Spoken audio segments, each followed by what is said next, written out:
Salut, je vais t'apprendre à dresser le tableau de variation d'une fonction à partir d'une représentation graphique. C'est parti, on va travailler sur l'exercice suivant. Donc, on a une fonction f qui est représentée par la courbe ci-dessous. On nous demande tout d'abord de lire son ensemble de définitions et pour cela, il y a deux choses à repérer, donc la valeur minimale en abscisse et la valeur maximale.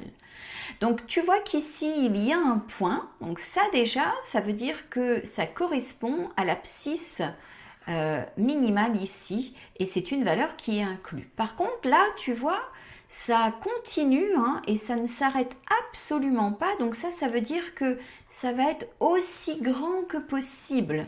Donc ici, pour l'ensemble de définitions, eh bien, on va pouvoir écrire que l'on va de -1 inclus jusqu'à plus l'infini. Et l'infini, comme tu le sais, on ne peut jamais l'inclure.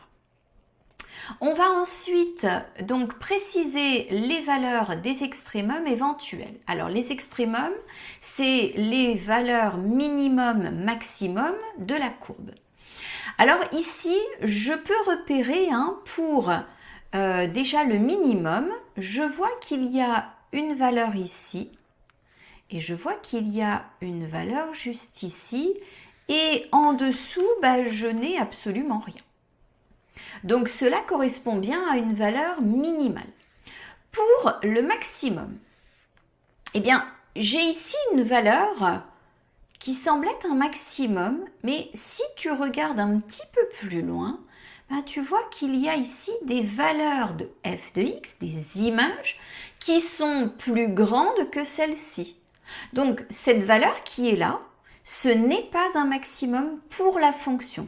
C'est un maximum local si tu veux. Par exemple, si je me contente de regarder cette portion de courbe, ça correspond bien à un maximum local, mais ça n'est pas la valeur la plus grande pour y que j'ai pour la fonction. Donc, on va pouvoir résumer ici les extrémums par le fait que la fonction f, elle n'admet pas de maximum.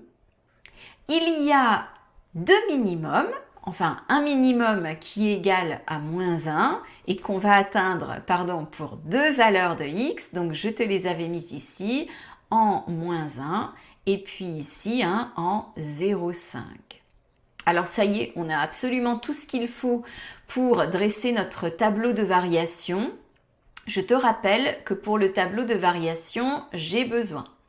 Alors ici, on a la valeur la plus petite en abscisse et la valeur la plus grande, donc ici c'est le bord droit de mon intervalle qui était plus l'infini, c'est des valeurs que je retrouvais juste ici. On a précisé ensuite deux valeurs d'abscisse ici pour lesquelles les variations changent. Tu vois ici que la courbe, elle montait jusqu'à cette valeur qui est juste ici. Puis après, elle descend pour atteindre la valeur qui est là. Et enfin, elle remonte à nouveau. Donc, j'ai bien besoin des deux valeurs, alors des valeurs d'abscisse qui sont ici. Donc, c'est -0,5 et puis ici plus 0,5, puisqu'elles correspondent à des changements de variation de ma fonction. Lorsque la courbe monte, on dit que la fonction, elle est croissante. Je le symbolise par une flèche qui monte. Ensuite, tu vois que la courbe, elle descend. La fonction, elle est donc décroissante. Enfin, à nouveau, la courbe monte et la fonction est croissante. Maintenant, les valeurs qui sont juste ici, eh bien, ce sont les images des valeurs de x qui sont juste là et qu'on a lu graphiquement. Alors, l'image de -1 par la fonction f, eh bien, c'est -1. L'image de -0,5 par la fonction f, eh bien, c'est 1. L'image de plus 0,5 par la fonction f, à nouveau, c'est -1. Et évidemment, plus l'infini n'est pas une valeur, hein, ça veut dire aussi grand que possible, donc tu n'as absolument rien à indiquer juste ici. Voilà, tu as dressé le tableau de variation d'une fonction à l'aide d'une représentation graphique. À plus pour d'autres astuces.